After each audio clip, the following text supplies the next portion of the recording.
The following program is brought to you by Total Theater Online. The views expressed do not necessarily represent those of the staff or management of WGBB. You're listening to the station that serves your community, 1240 WGBB. And now it's time for Dave's Gone By with David Lefkowitz. Well, there goes the neighborhood. Welcome, everybody, to Dave's Gone By on this March 24th, 2005, our 120th episode. That's right, we have fulfilled the Jewish life wish, so appropriate for the evening that begins Purim. What Jew doesn't say you should live to 120? And we've done it! This program has lived to 120, and it's not even on a respirator or gumming its food. Now, unfortunately, it's not the hippest program in the world, so it has been considering a hip replacement, which is not uncommon for a show that has lived this long, and it has written out a living will, saying that if the show ever does one of these three things, it's authorized me to pull the plug on the mini-disc. I have the will in front of me. Here it is. The last will and testing 1, 2, 3 of this show.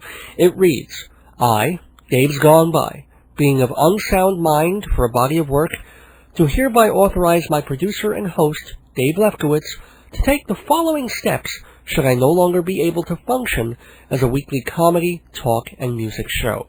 Should I slip into a senescent state, which would be evidenced by such actions taken as A. Changing the opening greeting from "There goes the neighborhood" to "Hello, this is Dan Rather with the news." B. Retiring the weekly segment Inside Broadway and replacing it with Inside the Crimean War, Winter 1855. C. Changing the title of my book, Marriage, Babies, and the End of the World, to Unidentified Rectangular Object with Pages in It. D. Identifying this radio station as AM 1240 WG. What year is this? And E. Actually sounding like a slick, professional radio show. Should any of these sad events occur, Dave Lefkowitz has power of attorney to eject Dave's Gone By from life support, to thoroughly degauss it, and to bury it next to unaired episodes of 21st century music. No steps should be taken to revive it by digital manipulation, infusion of guest stars, or inclusion of cheap stunts like silly contests, phony phone calls, strippers, and or midgets. The time slot currently... sorry. There's a codicil on the bottom saying it has second thoughts about that clause and that midgets and or strippers can stay. Especially strippers. Okay, so some cheap and vulgar tactics may be employed to revive the program. However, if any music by Bon Jovi, Kenny G, or Jefferson Starship is ever played on the show, that is automatic grounds for euthanasia. The time slot currently held by Dave's Gone By should be preserved for reruns of the show in its prime, or, barring that, donating the infomercials for Dave's favorite charity, the Foundation for Cruelly Imitating the Retarded When They're Not Looking. I, Dave's Gone By, hereby vouch that this document was fully approved by me, and that my signature on the bottom makes this a legal, binding contract throughout the Bahamas, Ecuador, and Lower Malaysia. Wait a minute. Bahamas, Ecuador, and Malaysia? Oh, god damn these cut-rate internet lawyers. I knew there was a catch when the guy volunteered to draft the will in exchange for a forged green card and 2 bottles of Johnny Walker Red. Oh well. I guess the show will have to keep going as it is, indefinitely, past the 120 mark, maybe past the 920 mark. Give Methuselah a run for his Methuselah. And that's fine by me, because Dave's Gone By may be 120 shows old, but to me it still feels like a brand new adventure every week. It really does. I mean, sometimes in the winter, I don't want to schlep to the station all that much, or I'll get busy with other things, and then start to feel pressure from the deadline of putting out a show every week. Not one show, but 2 these days, since I'm also doing the music program Filler Up Thursdays at 9. And there are weeks when I worry that I'm not putting the time and effort into the show that I want to, because I have a magazine to edit or I have theater reviews to write. But for the most part, this show is a joy for me, something I don't mind putting my energy into. It gives me a voice, it gives me a persona in the entertainment world, from a limited perspective, admittedly. And it gives me the chance to engage in an hour of smart talk, silly talk, special talk, and music. I do it every Thursday night at 7 on WGBB. Plus, you can hear older episodes of the show at 8 and 11 by going to my website, davesgoneby.com, and following the link to DFSX Radio on Live 365. But more on that later. Most importantly, tonight, so much fun stuff. First of all, I have another guest with a really interesting story to share. You know, famous guests are great, and they're exciting, but anybody with a tale worth telling can make for a compelling radio. And I know that'll go for my guest tonight, Larry Cuocci. I mentioned him briefly in a Dave's Day segment a few weeks back. I was at a radio convention. All these authors and inventors were at this big conference in Midtown Manhattan, pitching their books and ideas to people from the media, CNN, The Tony Danza Show, NPR, and me. And mostly you're fending off diet books, or living wills, or self-help positive affirmation handbooks. And I was disappointed, because nobody there was writing about the arts, and there weren't even many literary authors or novelists. But I did meet Larry Cuocci, C-U-O-C-C-I, author of the memoir A Very Good Year. It's his own story, a true story, of his teenage years growing up on Long Island, with a difficult, even abusive father and a mother dying of cancer. Now, it doesn't sound like a barrel of laughs, but it's a lively, often funny, honest and fast-moving book. It also brings up a hot-button issue, because Larry was put in a position when he was 17 years old that even 117-year-olds shouldn't have to cope with. So he's going to tell us all about that and his book, A Very Good Year, later in the program. I'll also be doing a Dave Goes Off segment about the whole parking controversy. These churches in the Bronx are angry that suddenly they have to deal with metered parking on Sundays. And speaking of angry, heaven forbid I should let this Purim go by without a visit from our frequent and controversial but oh so essential guest, Rabbi Sol Solomon. That's all tonight on Dave's Gone By, which, as always, is rated DGB-13 for content unbecoming, and which gets underway with unparalleled parking right after this. Oh my God, the wedding is next month. We need flyers, invitations, booklets. Irving, we are screwed. No, we're not, Pearl. We'll just go to Hewlett Minuteman Press. Hewlett Minuteman? What can they do? Printing, engraving. Really? Letterhead, souvenirs. Wonderful. Are they still at 1315 Broadway in Hewlett? Yup, 516-569-5577. Well, stop dawdling. Let's go. Yes, dear. Day after the wedding, I kill her. Dave goes off. Dave goes off. Dave goes off. Dave goes off. Hey everybody, welcome back to Dave's Gone By. Time for a segment called Dave Goes Off. Off on a rampage, off on a tear, off on some speech about things that I'm thinking about. Now, I think the most natural thing would have been for me to talk about all these trials that are going on between Michael Jackson and Robert Blake and Martha Stewart getting out of prison, and just one after the other, these high-profile celebrity trials, Lil' Kim, the guy from WorldCom, and yet, because I wasn't at these trials, or even if I've been watching them on Court TV, which I do not get, I'm not seeing the whole story, so it's very hard for any of us to really weigh in on guilt or innocence or crime or punishment or things like that. So I'm sort of sidestepping for the moment, talking about all those things, and going to something a lot lighter and a lot more quality of life. Just going to talk a little bit about parking meters, because apparently that's an issue now, as if it weren't always, that people hate having to pay to park with all the other things that we pay for.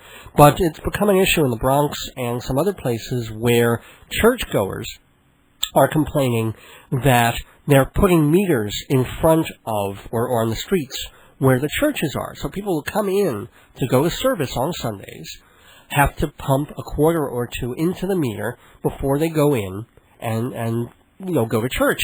And this isn't so terrible, except for the fact that generally and way too often the meters don't last long enough for them to simply sit in and go through the service and enjoy it. Either they're going to get a ticket because they haven't come out to feed the meter fast enough, or they forget, or just don't get out in time, and they do get a ticket, or they have to run out early and pump another quarter in the ticket, thus disrupting anybody else in their row, and also, you know how it is when you're sitting somewhere and you know you have money in the meter. Maybe you're in a restaurant or shopping, and you're not totally enjoying it for like the last 20 minutes because you're always looking at your watch. You know you have more than enough time, but you still have that feeling, that urgency, that thing in your gut is like, gotta get to the meter. When is it? What time is it? Did I look at my watch right? Did my watch stop? Gotta get that quarter or that I don't know if they even bother with dimes anymore. Merchants in the area weren't terribly upset in these high personage areas about the parking meters, because for them, people tend to run in and out and they want to be able to park, but the merchants don't want them there all day. They want a relatively high turnover, somebody going out in a half hour or an hour, and it allows more people to come in there, park, do their shopping, and go. Because, like, who stays at a hardware store or a grocery more than an hour? But when we're talking about lower density population areas with more sprawl and more churches and places like that, then the merchants aren't even for it, because there's all this aggressive enforcement, and people are forced to dash in and out instead of shopping leisurely. They're not going to take their time, and maybe that extra 5 minutes they would have leisurely strolled around and talked to one of the salesmen. They would have said, no, we're just looking in, we got to get back to the car. And it's not a light thing, because fines for these parking things can go anywhere from $55 to $160 per infringement. And the mayor of Bloomberg is saying that the Sunday meters alone, just on Sundays, generate $7 million for the city, although he has said openly, and that's why it's not even that much of an issue, he has said that he's open to a reprieve for houses of worship, which, that's okay, but I don't know. A couple of things. First of all, if you're sitting in a church for more than 2 hours at a time, I'm sorry, your mind is not going to be on God that whole 120 or so minutes. It's not. You're going to get, in the Yiddish word, spilkus.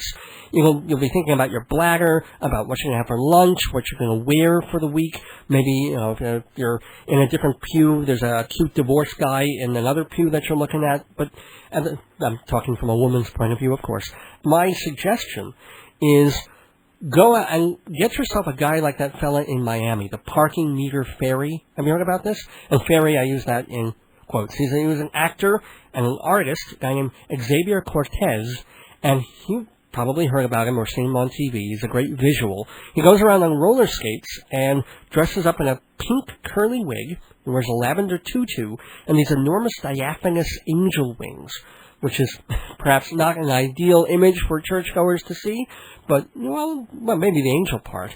But businesses in Miami pay him to go around on skates, and it's worth it for them. They give him a couple of bucks a day to stave off $150 in fines. Why not? He goes, looks at the parking meters. If he sees they're about to be up, about to expire, he'll pump a quarter in. And he's really doing a mitzvah. He's doing a really terrific thing, and the business owners are helping him and paying him and encouraging him. So I say to the deacons and the pastors and the what have yous of all these churches, go do the same thing. Raise a little collection and pay some kid, say $10, to roller skate around with a purse full of quarters that everybody donates, just like the collection plate.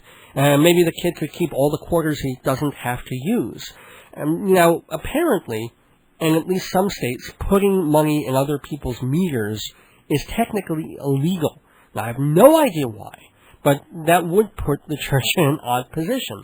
So, okay, they might be breaking the law by having this kid do this, but I don't think the law is righteous to begin with. If you want to do a nice thing for somebody and pop a quarter in their meter, what's the government to say no, except for the fact that you're cheating them, so to speak, out of a penalty fine, so instead of the government getting 25 cents, they'd be getting $55 or $100. But as for the question of whether there should be meters to begin with in front of churches and things like that, there is the separation of church and state question, and me being who I am, I also have to say, if there are going to be meters on Saturdays, when Jews go to synagogue, and they have to worry about quarters and meters, if if they do in their neighborhoods. You know, not the Orthodox who would be walking to shul anyway. But if you're going to charge on Saturdays, well, you ought to charge on Sundays too. If you exempt houses of worship altogether, which would be nice, then do them both, and that would be fine.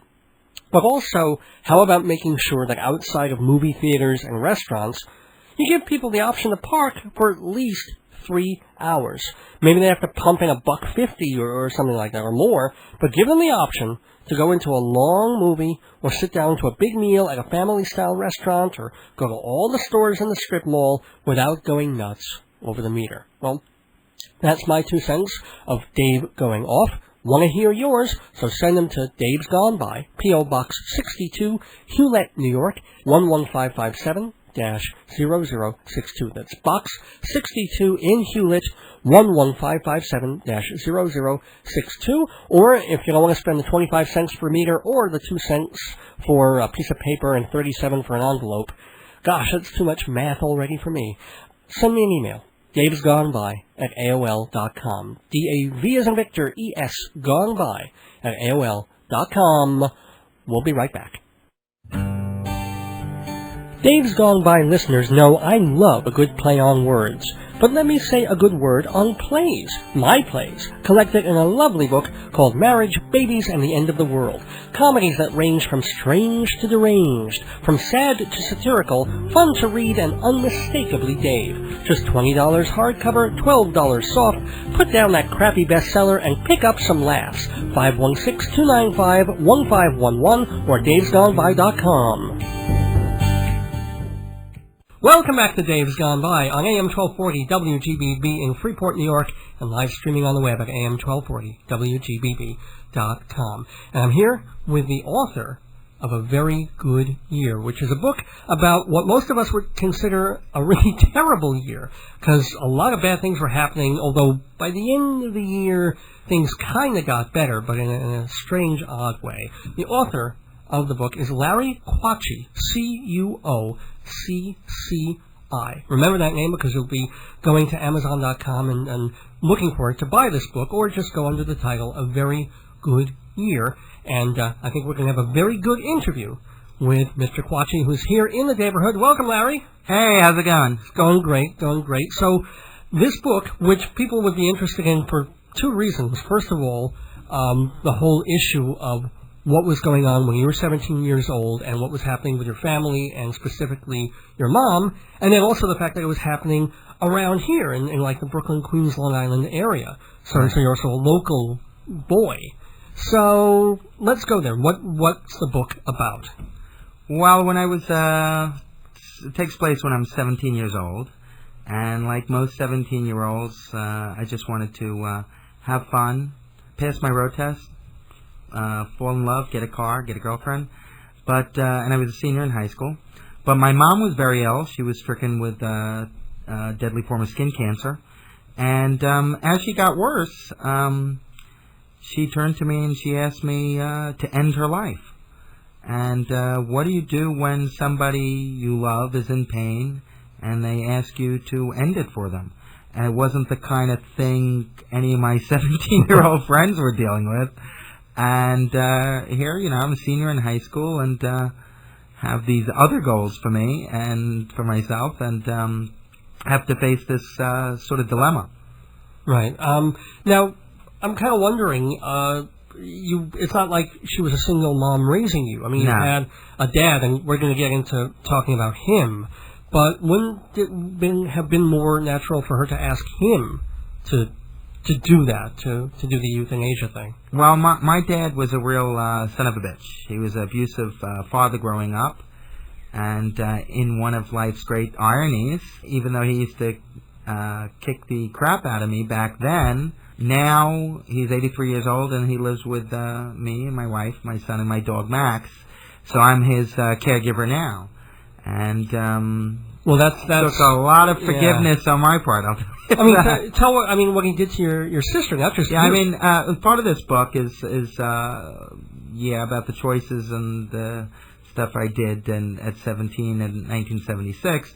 But there's also some child abuse there because I mean, there's a scene there where I relate where my dad chased my sister downstairs to the basement, and she was 7 years older than me, and so she was 12, I was 5. And I watched as my dad upended my sister, held her by her ankles, and proceeded to pound her head into the basement floor. And that was sounds reasonable. Vivid imprinting on me. Probably imprinted the tile on her head. That's right. Of course, my sister says, "I don't remember that." I said, "Yeah, she got brain damage from that." So my dad used to, she was, but she'd gotten beaten. And then when she turned 17, my dad threw her out of the house. So my sister wasn't around when my mom was really ill, and my dad just he was in denial with my mom's illness, and I was sort of my mom's best friend. We'd go traveling together, we'd go to Broadway shows, opera together, and while she had the melanoma. It certainly cut down the last couple of years. I mean, she wound up fighting cancer all of 5 years, which made her sort of a success story because she had made the 5-year survival rate. I mean, after she'd had chemotherapy, radiation, all these things, and surgeries, because her body was covered with all these tumors. One the size of a grapefruit, which my father called the cantaloupe. So it was and then after the surgeries to remove, she thought it would improve her appearance and her quality of life, but after the tumors were removed, she had all these sort of sores all over that I wound up sort of being her nurse and changing her bandages, which was a lot of fun, especially, summer between when I graduated high school and about to start college.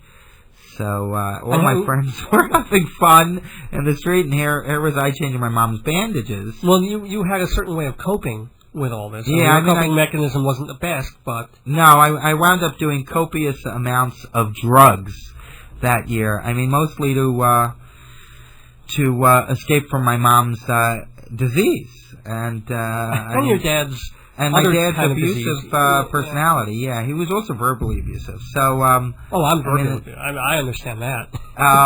So I mean, on the first page of my book, I just I have a little list of what I did that year. So, if I may, please. This is a very good year by Larry Cuocci, and these are the drugs that Larry did when he was 17. This is on the first page from Chapter 1, The Little Savior. What I remember most about that year was my preoccupation with the 3 Ds: drugs, death, and driving.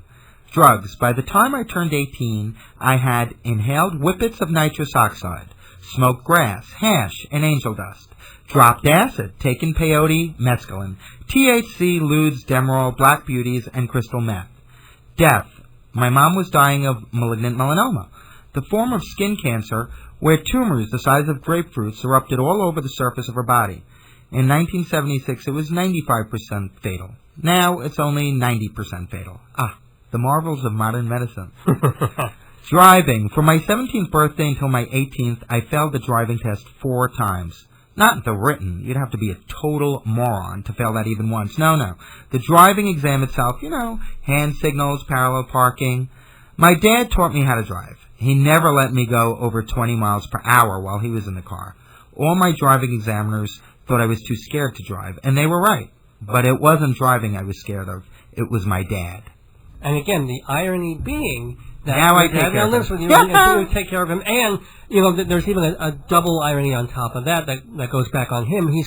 What did he want for his birthday? That's funny. His 83rd birthday. Yeah. My dad's got all these diseases. He's got chronic leukemia, scleroderma, congestive heart failure. So he said, Lawrence, for my birthday, no give me a gift. I want you to make a list on the computer all my diseases. I said, what do you mean all your diseases? Write a list. Do for me, write a list, print it out on the computer. So you sure, Dad? Yeah, this is what I want. So I wrote a list of 35 ailments that he had, okay? And from the morning of his birthday, he called up all his friends and relatives, and he said, you want to hear all my list of diseases? They said, no, thank you, Sergio. Number 1, chronic leukemia. Number 2, scleroderma. And he'd read down the list, and that's how he passed his birthday. Does he understand that it's karma at this point? That I don't think he... understands that. He's a kvetchy old man. I mean, I love him. I've had to work very hard to have a loving relationship. In fact, a funny thing, just a couple of years ago, my sister had moved, I mean, we're on good terms, but my sister had moved to Florida a few years ago. And my dad was 81, still driving his car. And I said, Dad, how many miles a year do you drive? And he says 75. I said, this is before he moved in with us. Yeah. I said, 7,500? No, 75. I said, well, it doesn't pay for you to really keep the car. I mean, I'll give you a lift, and the neighbor will give you a lift. And he says, okay, we give the car to Connie, to your sister, my daughter. I said, okay. And he says, and we drive down to Florida and give it to her. I said, a road trip with me and you? He says, yeah. I said, okay. So did you? Really? We drove down to Florida. We stayed overnight at south of the border, which we used to go down to Florida every year when I was a kid, when he'd drive. And all the way going down there, because my dad had never been to Disney World in his life. Because when we used to go to Florida, Disney World hadn't been built yet. And so I'm thinking, I'm going to get my father on the Dumbo ride. I could just see my father spinning around on Dumbo, and I got some great shots of him. And we drove down to Florida, had a road trip, me and my dad. It was a lot of fun. He got to see his sister who lives in Florida. He hadn't seen for 10 years or so. And it was a lot of fun, actually. Oh, my gosh.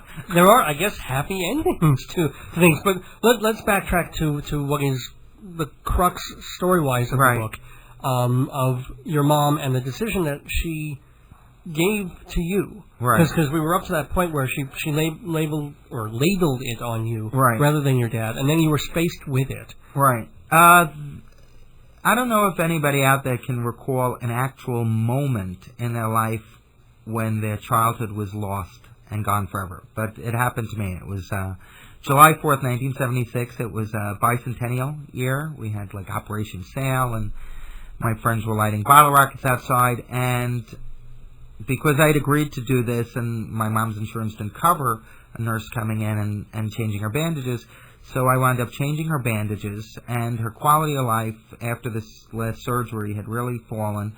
And she turned to me and she said, Lawrence, I want you to promise me something. Promise me that if I ever become a vegetable, you'll put a pillow over my head and end it for me. I can't ask this of your father. I could only ask it of you, because I know you do it. Promise me you do it. And I looked out the window. I saw kids. This is July 4th, 76. My friend lighting bottle rockets off, kids popping wheelies on their bikes, girls sunning themselves with reflectors. And I thought, this is the end of my childhood. And literally, I ran screaming from the room. I ran, this was in the Canarsie section of Brooklyn, and we were, I guess, about a mile from the water, and I ran to the water, to the Jamaica Bay, and I screamed at God, why me? I mean, the Nancy Kerrigan defense, why me? And I wound up going back to the room, and I told my mom, I promise, Mom, I promise. And then a few months later, she had, the disease had progressed, and she had slipped into a coma. She was in the hospital, and the doctors said she can't feel or hear or sense the world around her. But I discovered the first day she was in the hospital, I asked her a question. I said, Mom, if you can hear me, wiggle your right forefinger once for yes, twice for no. And I said, can you hear me? She said, yes. And I did tests. You know, is my name Sergio? And she'd say no. So, are you in pain? And she said, yes. And then I asked her, do you want me to end it for you? And she said, yes. And that's when I was faced with not just an academic situation, but a real hardcore decision. You know, how do you kill your mom? She was in pain. I wanted the pain to end. I asked the doctors. I said, my mom's in pain. They said, oh, no, she's not.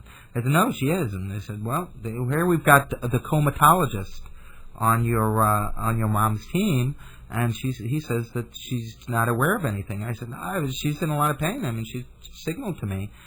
So they wouldn't even give her pain meds. And I asked my friends, my best friend, who was a girl, and I shared all secrets with her, and and we're sitting in her room smoking cigarettes, and I turned to her. I said, you know, my mom asked me to end her life, and she's in coma, and she's in pain, and this is what I got to do. And she turns to me. My nickname, which is on the cover of the book, is Cuocci. Everybody called me Cuocci because nobody from an early age could pronounce Cuocci, so they called me Cuocci. And she says, Cuocci, I don't know what to say. I can't relate to that. Wow. And I felt so unbelievably alone in the world. And I asked doctors, hypothetically, and they said, oh, you're talking about euthanasia. We can never harm, we can only heal. And at that point, my mom wasn't doing much healing, so I didn't see their point. Where did the 7 days come from? That you gave yourself like a so she was in coma, and that night, around the corner from the hospital where she was, in the Upper East Side of Manhattan, was this beautiful little church, and I wasn't a religious person. I was brought up, my mom was Jewish, my father was Catholic, and I was Jewish from the waist down, so we had a little tinfoil Christmas tree every Christmas. That was my whole really religious upbringing, but I didn't know where to turn, so, and a mentor teacher of mine said, you know, how do you feel? Are you religious? Do you believe in God? And I said, I think so. And then also, ironically, my real pothead friend, who was never straight, in more ways than one, never straight a day in his life, I called him up. He was at SUNY Binghamton, and he said, well, man, if it was up to me, I'd pray. And this is a guy who I never saw not high, you know. Right. I said, you? And he says, yeah, man, I was bar mitzvah, I believe. And so I prayed to God. And I said, God, I'll give you 1 week, 7 days. If you can take my mom away and make her free from pain and suffering, then do it. If you can't, at the end of the 7 days, I'll have to do it myself.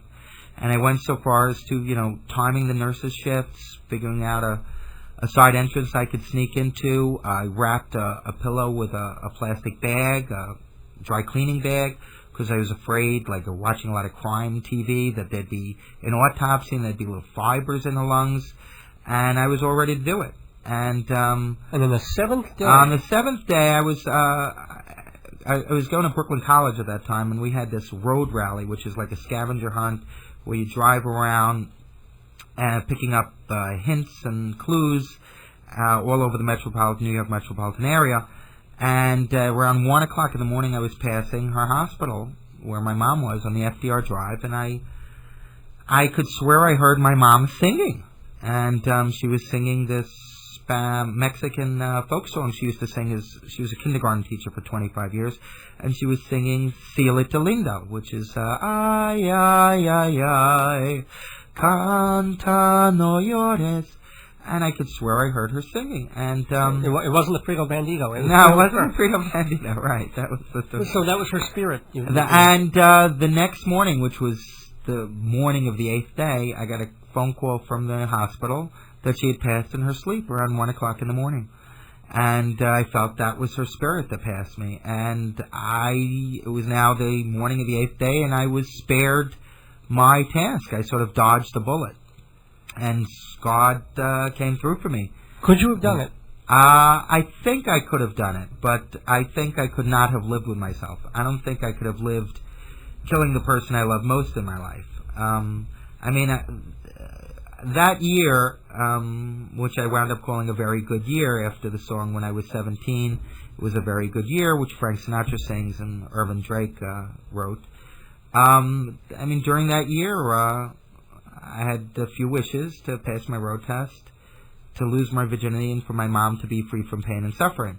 And although I did fall in love for the first time that year, I got 2 out of the 3. All right. So it wound up being a very good year for me. And as Nietzsche says, that which does not kill us makes us stronger.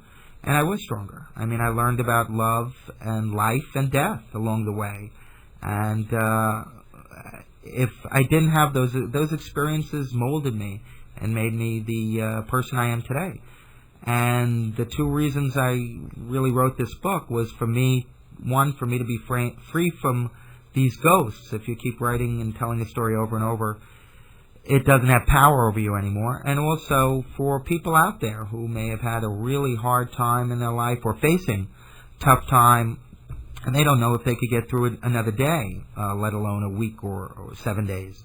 And, I went through a lot of drugs. I got arrested during this year. My mom had to come literally bail me out, which was not a fun thing to experience. And fell in love, had my first sexual experience. And the type of ways I dealt with it and how I came out okay and loving, caring person at the end. I'm happily married and a father. And you're not smashing your children's heads? No, I'm not smashing my son's head, although, he's taken jujitsu, so I can't smash his head. He's 21 now. And I take care of my dad, so I'm a pretty good loving son, I hope, knock on wood. And anybody out there who's either disappointed somebody in their life, and who hasn't, or just have a tough time, or even has faced child abuse and don't know how they can recover from that. It's all in there. It's all in a very good year. There's sex, drugs, love, death, child abuse, everything a good story should have. And if you want to have this story, again, it's called A Very Good Year. It's from Palette Press Books and written by Larry Cuocci. Cuocci. It won it was an award finalist at the USBookNews.com for 2004. You can get it at Amazon. You can get it in a bunch of different normal and abnormal book places. Yes, and April 13th at the Barnes & Nobles on Miracle Mile near Lord & Taylor at 1542 Northern Boulevard. April 13th at 7:30, I'll be doing a reading. Come one, come all. Be there, be square. Right. Pleasure being here. Thank you, Larry, for being in the neighborhood. I hate my family.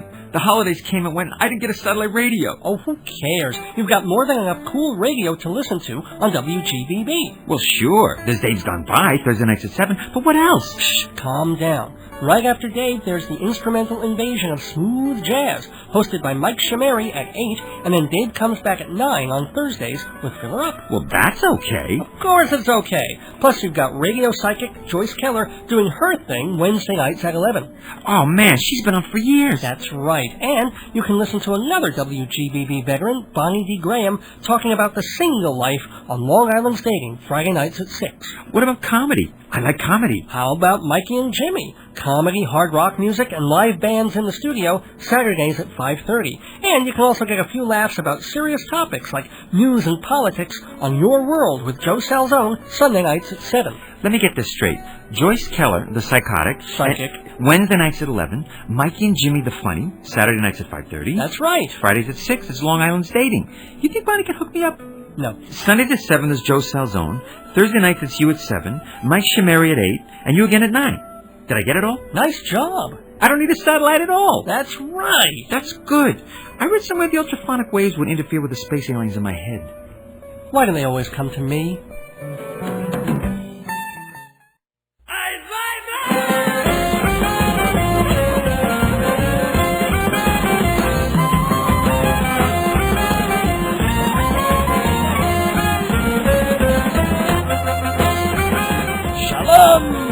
Shalom, goddammit! Happy Purim! Shalom! A most happy and joyous Purim holiday to all of you. It is the happiest holiday on the Jewish calendar. And let's face it, we don't have many of them. What do we have? Rosh Hashanah? Supposed to be a happy new year. But usually, the old year is so fraught with troubles and ailments and yard sites and tax problems and back problems, we're too exhausted to even have a good time. And it's not like Rosh Hashanah is as cool as the American New Year. We don't get poop-faced and stand out in the middle of Times Square all night long. Actually, we could. Get a bunch of Yidlach and a mitzvah man with 2 cases of Kedem, stand by the discount theater booth, and hand everybody a piece of apple. Well, now it's too cold, and we just get bumped into by all these putzes running with half-price tickets to see Good Vibrations. No, Rosh Hashanah is not all it's cracked up to be. And Passover? Are you kidding? 8 days of constipation. Everybody wonders. They see me the 6th, the 7th day of Passover, and I'm hunched over like a midget who's been kicked in the basin. I'm so backed up, it's like the road to Woodstock in my small intestine. But the day after Pesach, I have one sandwich and the floodgates. It's like Moshe Rabbeinu waves his stick over my colon, and out comes 8 days' worth of dead Egyptians. Or at least that's what it smells like. Anyway, Passover isn't all it's cracked up to be. Even Hashem says so. It's a happy holiday, but not that happy. That's why we spill the wine, we dip the pinky for the 10 plagues, but we're not supposed to rejoice at the death and destruction of our enemy. As if. But tradition dictates we recall with sorrow the thousands of firstborn Egyptians who got washed away faster than Indonesian tourists in an oceanfront cabana. So, between the diet and the sorrow and the seders, Pesach is more work than pleasure, more convoluted than relaxing. Sounds like my sex life. But you know, what other happy holidays are there? Sukkot, that's all right. 45 degrees out, you're eating dinner in a hut. You can't put down a cup of fruit juice, 'cause 10 seconds later they're building a beehive on it. And what? You get to shake a palm frond and hold a lemon. Oh boy, that's some kind of fun, eh? Forget Fantasy Island, forget MTV Spring Break, 500 Jews in long coats and black hats waving fruit at each other. That's frolic, that's revelry. Oh, someone call the cops. It's 2 a.m. and there's a guy tearing at the nipple on his hedgehog. What's the world coming to? Well, where the hell was I? Oh yeah, Purim. See, those are the happy holidays, the Yom Tovs. Chanukah, there's a happy one. Presents is nice. Singing songs, stuffing our punims with latkes and applesauce. No complaints about Hanukkah. That is a happy, good time. It's not Christmas, but then again, we don't have to go through 40 days of Lent, which is odd because traditionally we're the ones doing the lending. But Purim is an even happier holiday than Hanukkah because Hanukkah was about winning one battle. Purim was about saving the entire Jewish race. Now, the king of Persia was married, little did he know, to a nice Jewish girl named Esther. And the king loved Esther very much, a lot more than he loved his first wife, whom he loved just enough to kill when he got tired of her. So, Esther had to stay on her guard, especially when a big macha at the court, a bastard named Haman, decided to make trouble. You see, Esther's uncle, Mordecai, refused to bow down to Haman. Mordecai said, "Look, there's only 2 people I bend for, God and my proctologist. And at least when I bend for God, he doesn't squeeze my prostate for 20 minutes. Now this enraged Haman, who hated proctologists. They were his natural enemy, since, of course, he was a rotten a-hole. So he started telling the king all these lies about the Jews, like Mordecai. Terrible things, like they owned all the money, they were plotting a revolt, they were obnoxious in restaurants. All right, some were lies, some... But anyway, King Ahasuerus believed Haman and put out a decree that all Jews should be killed. Mordecai went berserk, tearing his clothes, rending his garments, buying a one-way ticket to Canada, and he was especially upset because he once saved the king's life. He foiled an assassination attempt. And this was the monarch's thank you? Killing all the Jews? Son of a bitch. But Esther kept her pretty little head about her, and she told Mordecai, she said, "Don't worry. Don't be happy, just pray. And then come to the big banquet next week." Well, it was a fabulous party. Terrific food, a creative DJ, and the king was having a great time. And Esther pointed out Mordecai in the crowd and said, "You see that guy with the coleslaw on his shirt? He's wiping it off, but that only makes it worse." And the king says, "Right, he looks familiar. Did he install my cable?" And Esther says, No, he did you one better. He saved your life. And you know what else?" "What?" said the king. "He's Jewish. Look at the hat. Look at the robe. Look at the beard. Look at the big letter J on his T-shirt." "I thought that stood for Jordash," said the king. "It does, Your Highness, but who else wears that crap?" "Oh, my God," said the king, "he's a Jew." "That's right," said Esther, "and I am one too." "No," King Ahasuerus gasped. "Funny, you don't look it." But Esther proved to him she was Jewish by nagging him incessantly, refusing to cook dinner, and telling him that oral sex was out of the question except once a year on his birthday. "Oh, how blind I have been," said the king. "Here I was about to have all the Jews exterminated, and the person who have suffered the most was me." And then the king looked around the court and said, "Now, who put these ideas in my head that Jews are evil and out to ruin everything, besides Mel Gibson?" Now, Queen Esther, trying to be helpful, pointed to the one and only Haman and said, "There he is. There's the man who tried to destroy my people." And before Haman could sneak off to South America for diplomatic immunity, he was hanged, with Mordecai becoming prime minister with a special directive to allow Jews to defend themselves. And the king and Esther lived happily ever after, as did all the Jews in the region.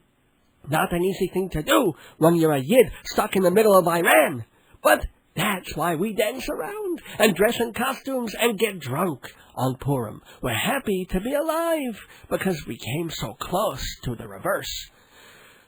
Imagine if we had gotten that lucky with Hitler.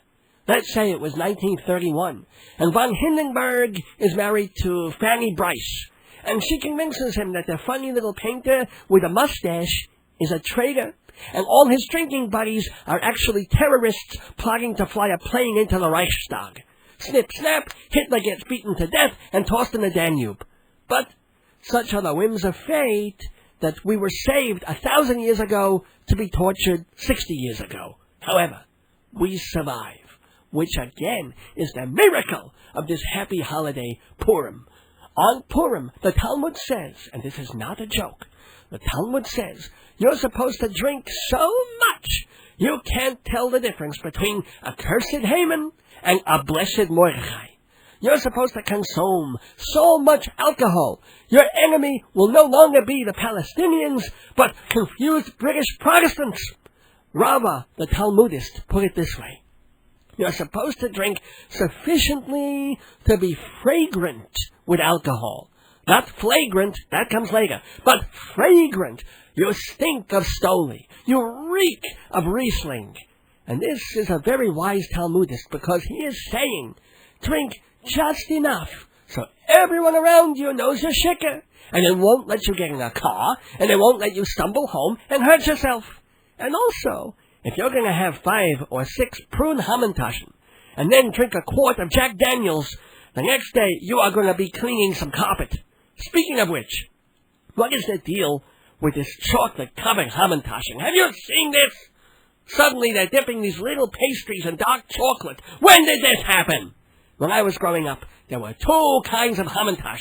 Little triangular pastries made of dough with a fruit center. You had prune, which was traditional, and muin, which was disgusting. No, it was prune and muin. Poppy seeds was the other. And then, a few years later, they introduced apricot. Nobody asked them to. Nobody liked it. Nobody wanted it. But there was an apricot surplus that year, and let's face it, considering the taste, I'm surprised there isn't an apricot surplus every year. And that was that until very recently. And now there's cherry and raspberry and fig and date and chocolate. Now, I admit, you cannot go wrong with chocolate. Chocolate is a delicious thing. If there wasn't milk in it, I would pour you bet on a prime rib. But I think we're getting away from tradition a little when a Hamantash has a Hershey center. After all, don't forget the original derivation of the Hamantash pastry. It's got the name Haman in it, and it's shaped, so legend goes, like Haman's hat. We eat his triangular chapeau.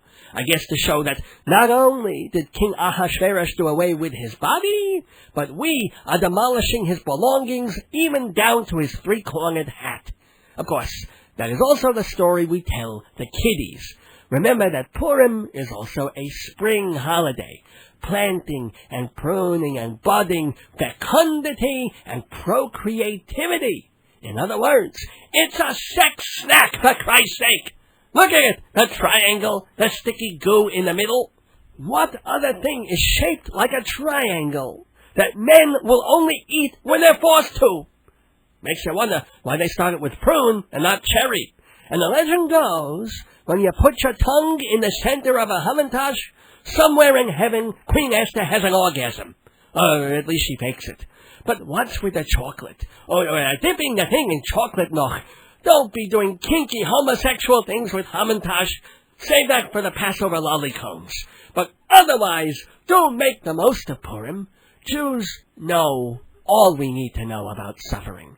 We have been miserable and tormented for 5,000 years. So, when we get a day that calls for the opposite of anguish, the flip side of woe, for heaven's sake, take it and run with it. Eat the food, drink the drink, read the Megillah, give candy and presents to your neighbors, especially if I happen to be your neighbor. Damn it, I'm starving! Please send your care packages to Rabbi Sol Solomon, care of Dave's Gone By, Box 62 in Hewlett.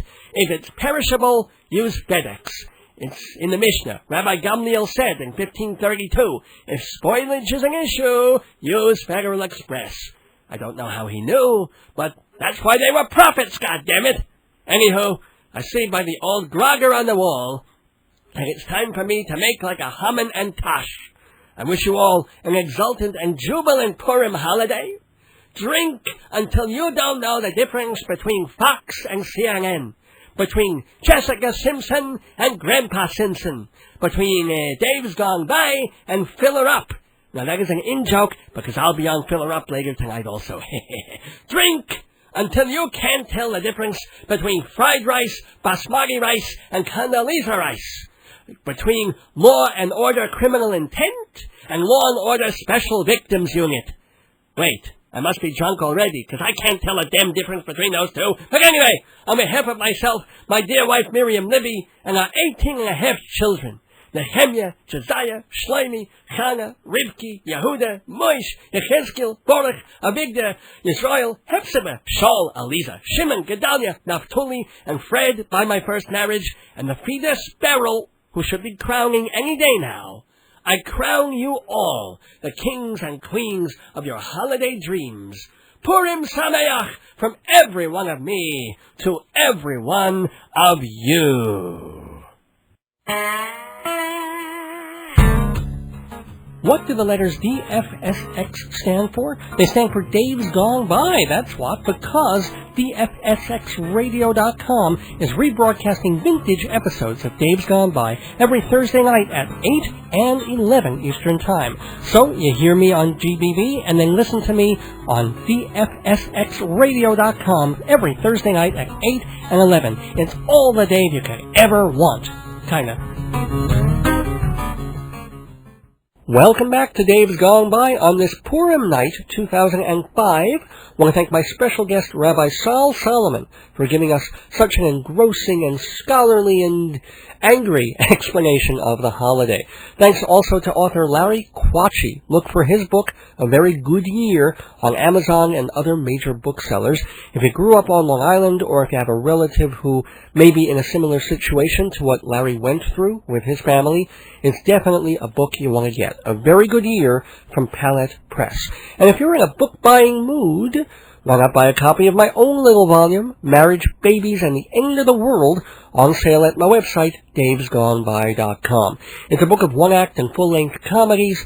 People seem to like them. Maybe you will too. And if you like this show, or specifically this episode of Dave's Gone By, you can get it complete on CD. Just $14, including a jewel case, track listings, and nice cover. Again, davesgoneby.com is the place to go for CDs of nearly every show we've ever done. They're all $14, including postage and handling.